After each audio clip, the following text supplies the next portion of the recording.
नमस्कार, कैसे हैं आप लोग। फ्रेंड्स, आज हम बात करने वाले हैं राहु के राशिफल की। जो राहु आपके ट्रांजिट करने जा रहे हैं उत्तरा भाद्रपद नक्षत्र में 8 जुलाई को, ये किस तरीके से आपको रिजल्ट देंगे। यहाँ पर ये बहुत लंबे समय तक यानी कि 16 मार्च 2025 तक रहने वाले हैं। शनि का नक्षत्र है, शनि के नक्षत्र में ये शनिवत कार्य देंगे। और जो कि शनि इस समय पर वक्री अवस्था में चल रहे हैं, वक्री अवस्था में होने के कारण इस समय राहु के आपको किस तरीके से प्रभाव मिलेंगे, ये यहाँ पर हम चर्चा करेंगे।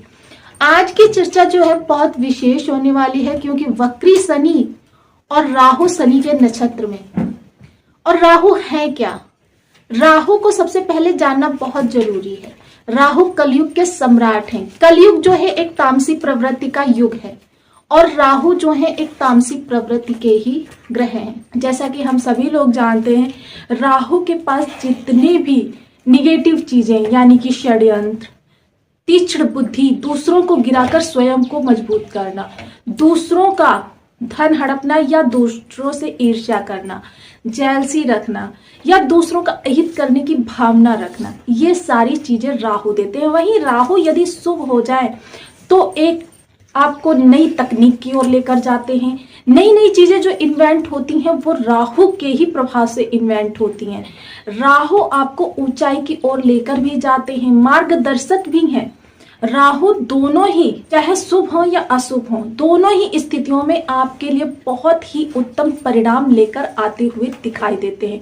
राहु वृद्धि है, राहु ऊर्जा है, राहु क्योंकि तामसी है, तो राहु के अंदर जो भी दृढ़ भावना, इच्छा शक्ति, आत्मविश्वास आपके अंदर ये जो होते हैं राहु के माध्यम से, ये बहुत ही प्रभावी होते हैं। इनको जल्दी से तोड़ पाना किसी के भी बस की बात नहीं होती, चाहे वो परिस्थितियां हो या फिर कोई इंसान। आपके अंदर से उन स्थितियों को इतनी जल्दी से, क्योंकि राक्षसों की जड़ें जो होती हैं बहुत गहरी होती हैं और राक्षस जो है एकदम से वट वृक्ष की तरीके से हो जाते हैं। तो ये तामसी प्रवृत्तियों के में होने के बावजूद अब ये शनि के नक्षत्र, शनि जो है न्याय करता है, धर्माधिकारी हैं, दंडाधिकारी हैं, आपको किस तरीके से प्रभाव देने वाले। तो बने रहिए हमारे साथ इस वीडियो में, एंड तक आपको बहुत कुछ जानने। यदि आपके लग्न में 10 नंबर बना हुआ है तो ये राशिफल आपके लिए। यदि कुंडली में कहीं भी चंद्रमा के साथ 10 नंबर बना हुआ है तो भी ये राशिफल आपके लिए।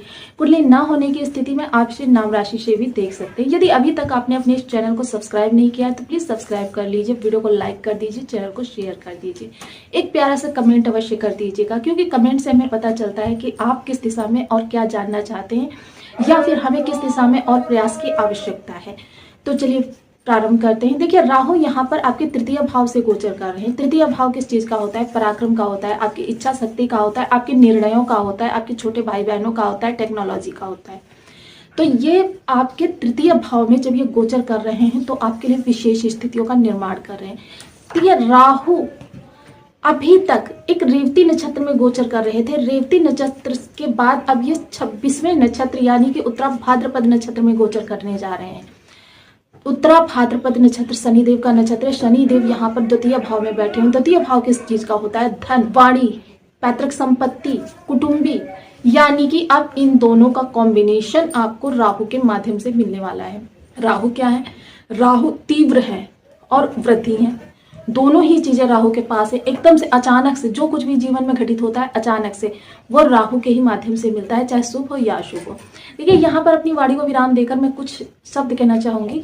जो लोग भी निगेटिव कमेंट करते हैं, कृपया एक बार अपनी कुंडली जरूर एनालिसिस करवा लें, क्योंकि कुंडली का प्रभाव आपके ऊपर किस तरीका से है। कहीं ग्रह जो है विषम परिस्थितियों में तो नहीं बैठा है।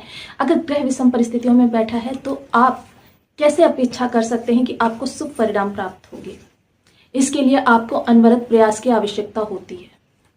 यदि आप किसी ग्रह की विषम परिस्थितियों में बैठा ग्रह है, किस मात्रा में उसकी परिस्थितियां विषम है, कितनी ज्यादा विषम परिस्थितियां, ये सब जानने के बाद ही उपाय कितने लंबे चलेंगे ये सब निर्धारण किया जा सकता है।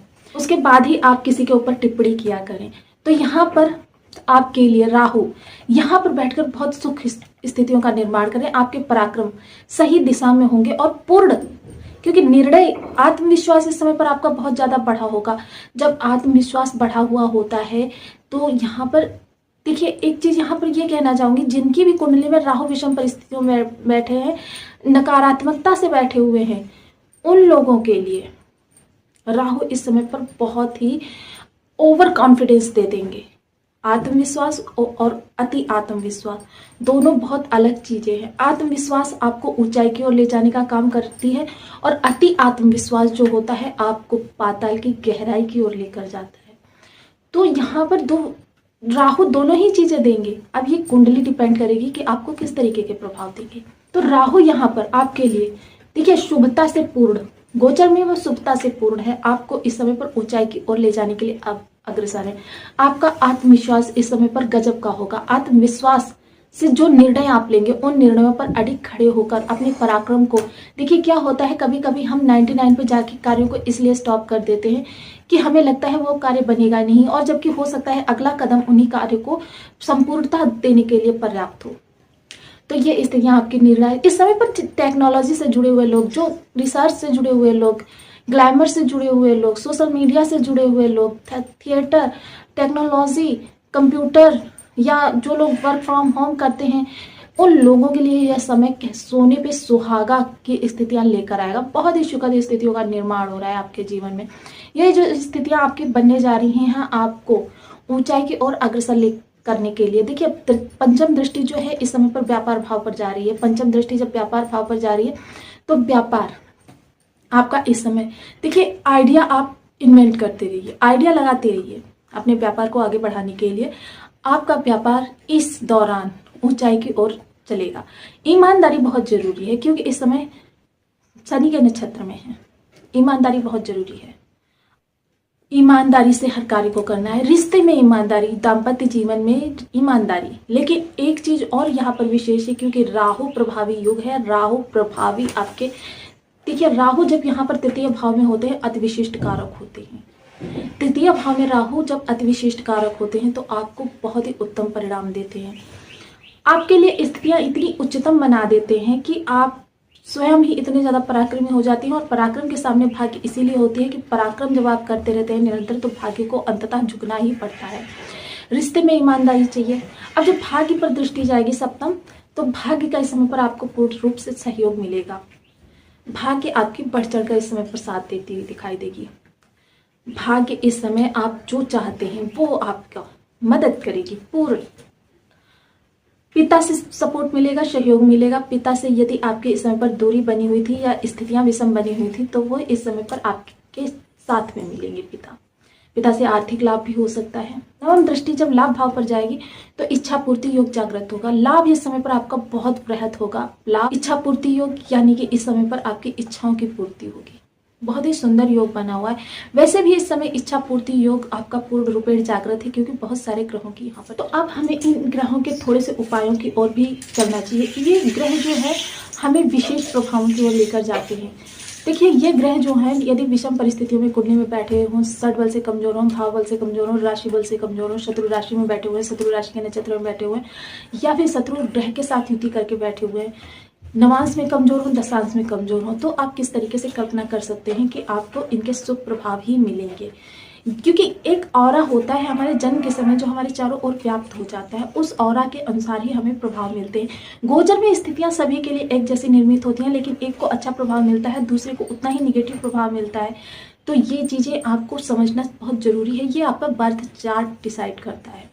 बर्थ चार्ट में ग्रह किस स्थिति में बैठा हुआ है, इसी के लिए आपको हर एस्ट्रोलॉजर जो है उपाय की सलाह देता है। उपाय करने से क्या है, शुभ ग्रह के प्रभावों को बढ़ाया जा सकता है, अशुभ ग्रह के प्रभावों को कम किया जा सकता है। तो यहाँ पर जो राहु के लिए मैं विशेष उपाय बताने वाली हूँ, इनको मैं वही उपाय बता रही हूँ जो बिना कुंडली देखे भी यदि आप करें, कारक मारक बाधक किसी भी स्थिति में ग्रह आपकी कुंडली में बैठा हो आपके लिए शुभ स्थितियों का ही निर्माण करेगा। यदि अशुभ होगा तो शुभ हो जाएगा, और यदि शुभ है तो उसमें बल आ जाएगा। तो इसके लिए सबसे ज्यादा प्रभावी जो उपाय है वो है राहु का बीज मंत्र ओम राम राहवे नमः या ओम भ्राम भ्रीम भ्रौम सह राहवे नमः। इन दोनों बीज मंत्रों में से किसी एक बीज मंत्र का आप 1 माला, 2 माला, 5 माला, 7 माला, 11 माला का जाप अपनी सुविधानुसार करना प्रारंभ करें। साथ ही साथ अपनी थाली में से कौओं को भोजन देना जरूर प्रारंभ करें, या फिर आप 18 शनिवार का व्रत करें। शनि की होरा में भी निर्जला व्रत कर सकते हैं। शनि की होरा मैंने आपको कई बार बताया है, सूर्योदय से 1 घंटे पश्चात का समय, उसे निर्जला व्रत करने से आपके शनि राहु केतु तीनों ही शुभ होना प्रारंभ कर देते हैं। घी का एक दीपक रात्रि 9 बजे पीपल वृक्ष पर अवश्य जलाएं। इसमें थोड़ी सी चीनी अवश्य डाल दें। ऐसा करने से आपके राहु शुभ होते चले जाते हैं। साथ ही साथ आप मछलियों की जितनी ज़्यादा सेवा कर सकते हैं, आपके राहु आपको बहुत ही सुप्रभाव देते हुए दिखाई देंगे। मजदूर वर्ग, सफाई कर्मी, इनका कभी अवहेलना ना करें या इनका कभी भी हक ना मारें। ऐसा करने से आपके राहु शनि केतु आपको बहुत अच्छे प्रभाव देते हुए दिखाई देंगे। तो आपको वीडियो कैसी लगी मुझे कमेंट बॉक्स में जरूर बताएं। चैनल पर न्यू है तो प्लीज़ वीडियो को लाइक शेयर, चैनल को सब्सक्राइब करना बिल्कुल ना भूलें। मिलते हैं नेक्स्ट वीडियो में, तब तक के लिए नमस्कार। अपना ध्यान रखें, स्वस्थ रहें, मस्त रहें।